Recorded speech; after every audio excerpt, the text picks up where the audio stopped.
So yes, today we will be introducing Boom Esports, who of course came from APAC and won the APAC LCQ, a team from Indonesia. At Masters 1 and 2, they were not present, and this actually is their first international tournament that they've been to, full stop, not just this year, going back to last year as well. Their expectation, of course, will be group stage because they are, a new team to the international scene. Also, they drew, not an easy first game against Optic, let's put it that way, where I'm sure they'll be heavy underdogs in general, so not a lot of expectation for Boom. They're kind of just going in, just to see what happens, I guess, which means that there isn't much pressure on them. So that's, maybe an advantage in a way. Their style, though, is quite steady. I think you hear the words APAC and people just assume everyone plays like Paper Rex in APAC, but that's actually not that true, right? Xerxia, don't tend to play super aggressive. They can be aggressive, but it's not to the level of Paper Rex. And I would say the same is true for Boom as well, where, yeah, they can be aggressive, and they are at times, but nothing that you'd be like, what the hell is going on, like Paper Rex. It's not that level of crazy at all. They tend to be aggressive, when a lot of teams might be aggressive on saves and things like that, but, more normal in general. And so, don't expect them to be like crazy or, play like Paper Rex, because that's not how they play. At the bottom, I just put boom, boom, boom, boom, because that song is just in my head whenever I talk about this team or hear this team mentioned. When it comes to the members of Boom, they didn't make it easy on me with some of these names, but if I do get any of them wrong, then blame the casters because I'm just copying what they said. So we got Flipshooter, who's the IGL, you got Blaze King, Berserks, Tebatol, and Famous with their coach Meow, which is quite a funny name.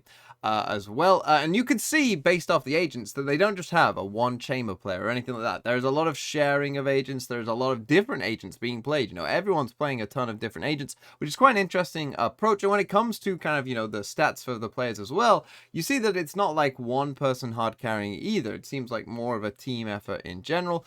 So expect that perhaps going in that. Sure, maybe someone like Famous, as you could see, is, maybe fragging a bit harder than everyone else, but it's not like consistently going crazy whilst everyone else is trying to support him. It's kind of more shared amongst the team. And so now let's take a look at some clips as well. And one thing that I liked when I watched Boom, I did that video about them on Bind when they qualified as well, is that they can have some nice ideas, and I think that they understand kind of, the general strategy of things and what's going on in a game, because here is their bonus round on the second map of the grand final for the LCQ on Haven, where they are defending and they are on their bonus. As you can see, they don't have the good guns, and one thing that you always want to do when you're the underdog in a situation, right? You don't have the good guns, or you're just against a team that, maybe like they would be going in towards against a team like Optic. You want to create chaos, right? You don't want it to be a normal game or a normal round, because in a normal game or a normal round, when you're the underdog, you're going to lose more than you don't, right? So you want it to be weird. You want something weird to happen, right? You want to string some things together that your opponent isn't expecting. And that's exactly what they do here in this round, as you will see. Because as you can see, they got a 4-stack towards A. This is nothing like crazy on a bonus, right? And Onyx do actually start out towards A, but they send the Silver Dart in. The Neon actually has to retreat back, and they start to get a little bit of a push as well. They've also managed to get the Jet Knives up as well. And you see that they begin to not only, hold A, but push it with the 4 players, relying on their Killjoy here to just kind of, man down the rest of the map. So what happens is we're going to get a jet smoke onto this chamber trap here, and the whole team crosses across, right? And so now you've got a very pushed up team already, right? You've kind of got a team there already. What's interesting though is then once these players get here, the breach actually destroys the trap after that, kind of alerting them that someone might be there. Maybe this was a bit of a bait, I'm not quite sure, thinking like, oh, they're here, but they won't be already here, right? Maybe that's what it was, but I thought that was quite interesting. I don't know whether that was a mistake or whether it was, planned that way, but it was quite interesting nonetheless. They hear the chamber TP though as well, right? So the jet kind of goes in here trying to attack into the chamber. They actually send a flash in there as well. Unfortunately, the chamber I don't think got caught by the flash and manages to get the kill, and they managed to kill the breach as well, flashing for that, but the Astra does manage to get one back. But now you are in a bit of a chaotic round, right? This chamber is probably feeling a bit isolated, and so his team is coming back to help him. They don't really know where these players are. They know where the Astra is, but they don't know that there's a ton of different positions that these other Boom players could be in at this point, and they've created chaos in this round. And what happens is they begin to retreat, right? They know that the Astra was there, but now the Astra is coming back across here, and I mean, this Astra could go back if they wanted to, right? There's a lot of different things that are going on in this round, but they do decide to come back into the window. The Astra gets hit by this KO knife that just went off, but the Sova didn't, and so the Sova is now pushing. He gets a kill from that as well, catching them off guard. So we end up in a 3v3, and you see that just adding this chaos into this round has allowed them, a pretty decent chance at winning it overall. Now, the Omen does escape there overall, but now you've got the Killjoy who sees the KO run across there instead. And so it's just a wild round, right? And this Astra is just hiding in that smoke the whole time, but the Killjoy gets a free kill because they've pushed all the way. The Sova is in the defender's spawn at this point as well. You see, it's just a wild round, but again, in these situations, you want to create a wild round, so they did that successfully. Sure, they lose this kill here, but on a bonus, you've already got 3 kills. This already would have been good, but then actually they're going to manage to actually win the round here, as well as Blaze King is going to manage to find these last 2 kills. And so it ends up being a really good bonus for them. As you see, just checking all the angles. Obviously, they knew that the Sova was back here, and they obviously knew that he was towards their spawn, so he wins that first fight there and wins the second one as well. Well played by Blaze King, and well played by Boom as well, because they realized what's our best chance to win this round is to create chaos, and they did that very successfully. But now let's come to a round that worried me slightly, and that was round number 6. And it worries me in particular because of who their first opponent is, and that is Optic. Because you're going to see they're going to get a bit naive maybe here, Boom, in terms of what's happened in this round. But like a lot of rounds, we're going to see a big fight for a lobby, right? KO knife, we're going to get Sova darts, we're going to get a lot. That Sova dart actually does ping the Sova. The Jet comes pushing up with the op here, but now we're going to get shock darts, we're going to get Sova drone from the other side. The Jet has to dash back, right?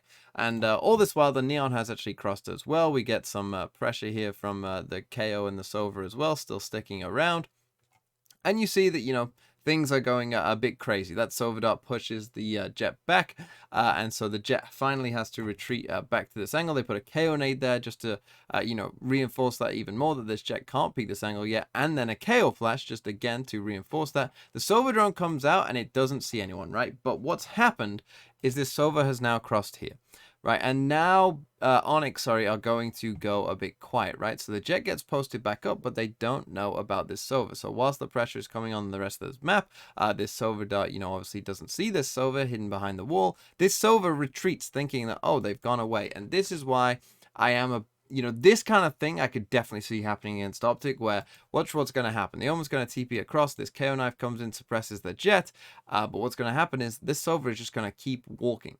And these guys here, they're going to throw out their other flash. This Jet is pushed off the angle. They then go for the KO ult, but now they know that this Jet is here. The Sova is actually going to manage to find this kill from behind, gets a free kill. And this kind of thing, that bit of naivety of not realizing that, this was a real possibility, that the Sova was there this whole time.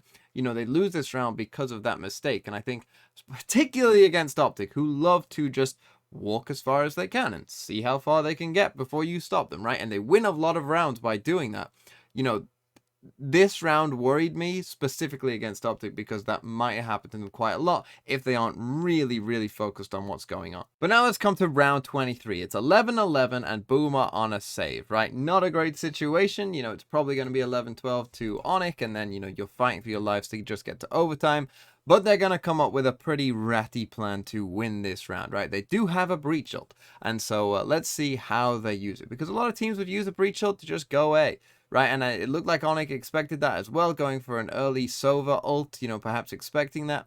This is a crucial round, and what's going to happen instead is they decide not to go A after getting suppressed by the KO knife. They're going to go to B instead, and they are going to play the rattiest of all ratty setups to get this spike to go off that you'll ever see. So you see they're giving the Jet the spike, right? Classic thing that we've seen quite a few teams do. They put the smokes in, the Jet comes in.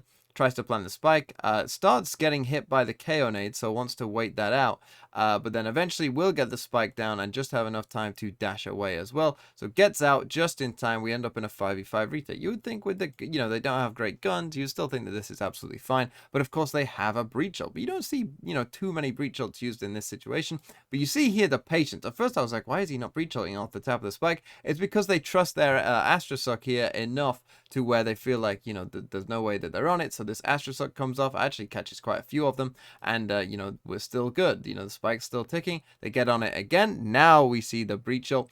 This Neon here, who's trying to push out, gets caught by it. They get the first kill for free, right? And they're all just playing ratty here. You see they want to get the Aftershock off, but instead, Tebathol just comes around the corner, manages to get that kill, and then we're just spamming, right? Now we're in a 5v3, so now we have an advantage. We can just keep spamming if we want. We see a really good Silver Dart on the spike itself. The Aftershock finally does come in as well, and well, Famous just lets them know who's going to win this round as well, and they do manage to win this thrifty, and well, it would go to overtime, but they would manage to win this map, and this was kind of, the crucial round in doing so, potentially, and well, I just love the way that they kind of approached this round, right? It really did help them win by just going for something very ratty and just playing full post plant. And so let's take a look at their maps, and the first thing that stands out is Ascent. Because they are not good at Ascent, and so I wouldn't be surprised to see them ban it a couple times in this tournament, but they do have, some strongholds in Breeze and Icebox. You can see that, that's kind of where they seem to be most comfortable and winning a lot of their games, so I would expect to see a lot of those, maybe not so much Ascent. And so now let's come to their agents, and, there isn't too much, like, crazy going on here. You can see, like, a lot of Asian teams, they do like Astra over Omen. That's kind of a bit of a difference, I think, between NA and EMEA and the APAC region. APAC seems to love Astra, and it does seem like Boom are kind of following that trend somewhat. Another thing is that they play a lot of Killjoy. They do play the G2 comp on Icebox, so that is where this kind of Killjoy number is coming from as well. You can see that they do like Neon, and actually don't like Raze nearly as much as some other teams. We've seen some insanely high Raze numbers for some of these teams that are qualifying, but not Boom, right? They're more into Neon, and even Jet, that hasn't seen like the most play as of late, as the meta has kind of developed into LCQ. They're still playing, quite a bit of Jet as well overall. The big one for me though is Fade. They're still into Sova over Fade, as you can see, and that was really surprising to me because you don't really see that too much these days. So we'll have to see if they stick with that for champs. When it comes to their pistols and ecos to finish, you can see that yeah, pistols, like a lot of teams that qualify, they're doing pretty well because of course they're winning games, but on their ecos they weren't as good as a lot of the other teams, and I think that might be a bit of a lack of firepower thing, right? As we saw, the team is kind of more balanced with the whole team kind of coming together to frag for them, rather than maybe relying on one or two really cracked players, and so you can see that perhaps their ecos are struggling from that, but against ecos as well they're still doing perfectly fine. And so that is Boom Esports, kind of the big underdog perhaps of this tournament, but I'm very much looking forward to see how they do, and obviously in that crazy first game for them against Optic. What an upset that would be if they could manage to pull it off.